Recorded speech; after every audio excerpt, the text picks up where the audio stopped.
Igbo ndị ọma ekele m unu. Ọ bụ n'ụlọ ndozi ọdịnala ka ọ na-akpọta n'ụbọchị nke tata.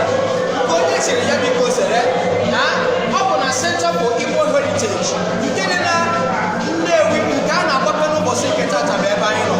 Ọ ka bụkwa anyị bụ ndị Gbadiọrọma TV na-ewetara gị ihe mgbasa ozi maka ya bụ mmemme nke ụbọchị nke tata. Ọ ga-akpọta maka ọtụtụ ihe dị iche iche ka a ga-egosi n'ụbọchị nke tata.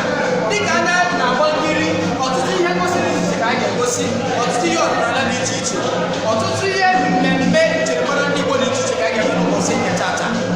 Echekwana ebe ọbụla maka na ọtụtụ ihe ndị ị na-amaghị na ọ dị n'omenala Igbo ka anyị ga-egosi gị n'ụbọchị nke tata.